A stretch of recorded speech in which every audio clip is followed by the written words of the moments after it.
Hi guys, so this past weekend, we went to Universal Studios Orlando.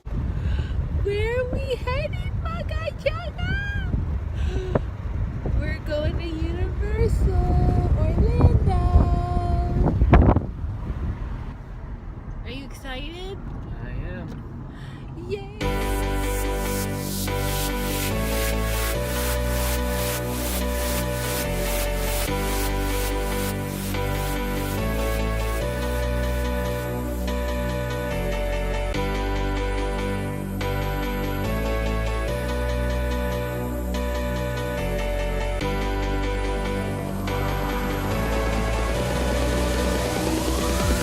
Come on.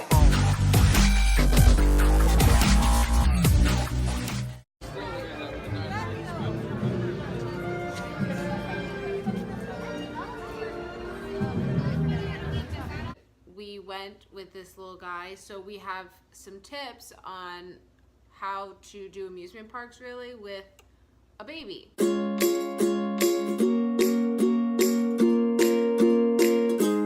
will be 5 months old on February 11th, so when we went he was 4 months, but he did really well.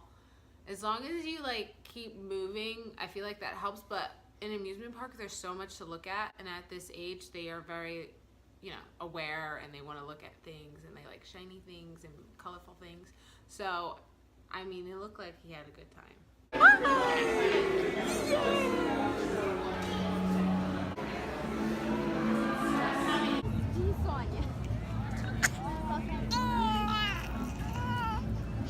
Hi. As soon as you come off. Hi.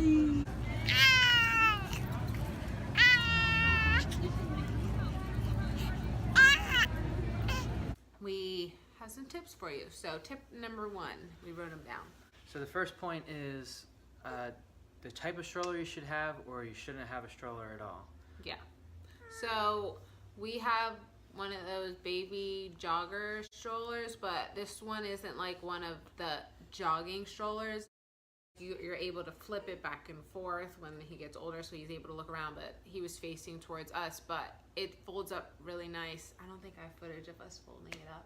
Folds up like a suitcase. It folds up pretty nice, so when you need to, we went on the Hogwarts Express.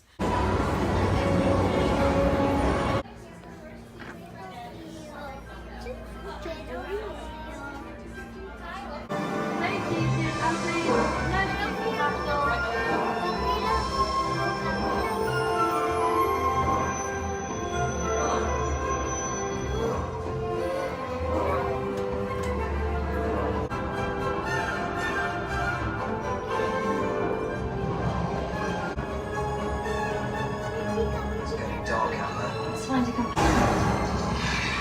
Are you alright, Harry? I'm okay. Oh, really? Dementors on the Hogwarts Express. Foul, miserable creatures.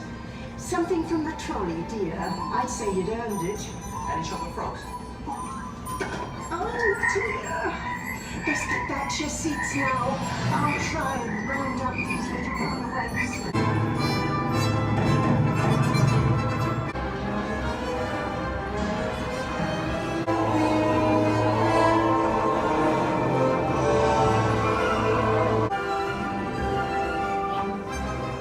And you could bring your stroller on, but we were able to fold it up and just stick it in a little crevice thing. Yep. So I think you should bring a stroller that you're able to fold up really easily, and maybe a lightweight stroller, or possibly a stroller that you don't really care about, because a lot of people I notice will leave their stroller on the side and bring their baby in and walk around in the stores, because it's such a tight space in those stores that you don't want to bring a huge stroller, especially double strollers and stuff like that. You just want to be able to put it to the side and not worry about someone trying to take it a really nice stroller. But I noticed Leo's over it.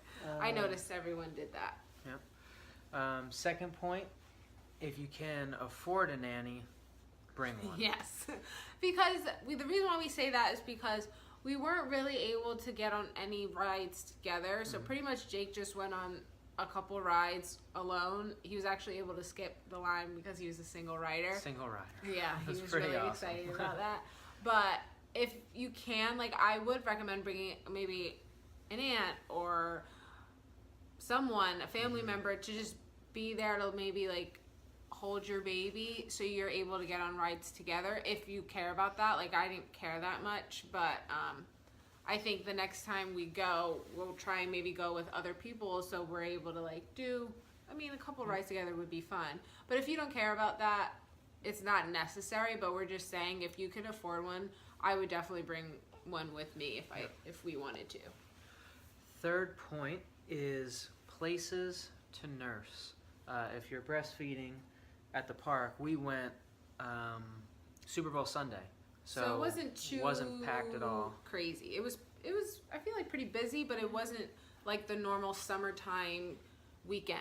Mm-hmm. So I was able to find like a lot of like nooks and like tables really where no one else was sitting, and I was able, you know, to have like my own space and nurse him instead of being like in the center of a bunch of people and trying to like nurse him. I mean, I saw a couple moms do that, and like props to them, but I just felt more comfortable just like being in our own little space, and just in case he like, I don't know, freaks out or whatever, I just wanted to be in my own space. That's just me personally. But they have so many places around the park where you can just like hang out alone or like in your own little space and take care of your baby, feed your baby, or whatever it is. You need to change a diaper or anything like that. So I was able to do that with this little guy. See, that's a good thing. I was nursing him and he went on a ride.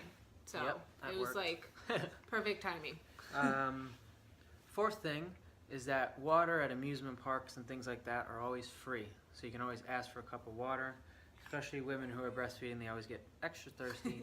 So having that just in your arsenal of things, knowing that that's free, is always a good thing, especially in Florida when it is hot. But we went on a pretty mild day.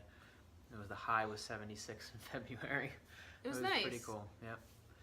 But you know what we also didn't notice is you could possibly bring your own food. We noticed so many people with their own lunches. They I don't either know. snuck it in well, yeah. or I don't know if you're allowed to do that, but we saw so many people do that. So if you can maybe pack your own lunch and bring it, do that if you're not wanting to spend a bunch of money at the park. two soft pretzels and a drink was $23. Really? Yeah. Wow. It was a lot of money. Yeah, everyone knows amusement park food and drinks are expensive, so. Fifth thing, when you Have go a really cute baby. Yeah. No, I'm just kidding. when you go to Universal, there's two parks that have. If you're a big Harry Potter fan, like I am, like we are, He's number one in this house. there's two parts that you can go to: Hogsmeade and. Hey buddy. So if you're a big Harry Potter fan, you have to realize that there's two parts of the park that are separate from each other that you can go to, two-park ticket, to take the Hogwarts Express from Hogsmeade to Diagon Alley. He loved it. It was You're incredible. like glowing talking I about loved it. I could move in there and live there. So the first one, you can go right to Diagon Alley, and then if you have the two-park pass, they scan it, which gets you onto the Hogwarts Express, over to Hogsmeade, and You the would have whole thought you video. lived there. It was so much fun. And the level of detail that they put into the park was incredible. So all the little things that they had right, from the door lock in Gringotts Bank, from the first Sorcerer's Stone, you saw the exact lock from that movie. It was incredible. So know that you have to buy the two-park pass. Yeah, and just on a note on that Harry Potter thing, like I like Harry Potter, but Jake's like a pretty big fan, and I was asking him like, is this, you know, pretty accurate? Like I've actually been there before, but I wasn't like really into Harry Potter like that at the time. But I was asking Jake like, is this like pretty accurate? Like, does this look, you know?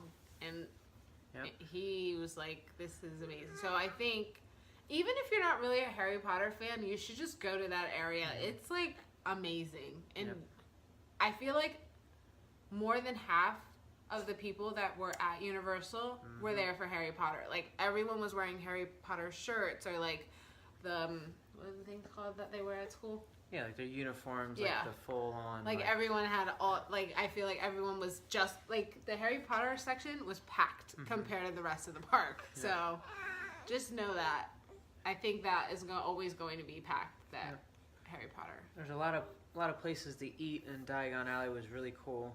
Hogsmeade has the replica of Hogwarts. That ride was my favorite. But just walking there and feeling like you're in the movie and looking at the set and then going back and watching the movie, it's like... And they had, of It's course, the incredible. theme song playing, Yes. and people were drinking butterbeer. Like, yeah, it was nice. Yep. Is that all of our tips? That's all our tips. Oh, quick side note, we did mention that they have, like, rentable, is that a word? Rentable strollers? Yeah, At you the can park? rent. You can rent the big strollers, and they have like stroller parking Yeah. that's like monitored by security, I believe, because people felt very comfortable leaving everything there. But it was like secure stroller parking, whatever they called it. So that's just another option that you can have. But we preferred. I don't know. I like to have our own stuff, and it worked out for us. Did you enjoy your time, Leo? Leo seemed to like the Simpsons world when we walked in the Dr. Seuss world with all the colors. And Leo likes trees in general. If he sees a tree, he just Truffula goes trees. nuts. So he loved, Yes. yeah, he loved seeing all that. It was exciting, wasn't it? Yes. He did really well, guys. Yeah. Oh, also, moms out there, if you have a carrier, bring one. It's always a good option because you're walking around so much. Definitely invest in a good one. Mhm. Any other tips? Nope. I think that's everything. What was that first part of the park that was like free with a bunch of restaurants? Oh, that's, I think a lot of people know this. It's called Citywalk. And If you can always go to a you park. park. Yeah, you can park at Universal. It's $25 general parking, and then you go to Citywalk, which is a bunch of restaurants. You can buy a bunch of Universal Studios paraphernalia type stuff, but you don't actually have to buy a ticket to go into that part. So if you're ever just looking for, there's a movie theater there, but I would never pay for parking to go see a movie. But so if you are visiting and you don't want to spend a lot of money on a ticket, you can always go there and eat and still have fun and see a bunch of Disney type stuff. Disney? Disney, Universal Studios, Disney. No. Sorry. Well, Edit No. it out. yeah. Done. Let's be honest. Nobody was actually listening to us. They were just looking at Leo the whole time. Leo the bug. He's so cute. You want me to have it? It's you.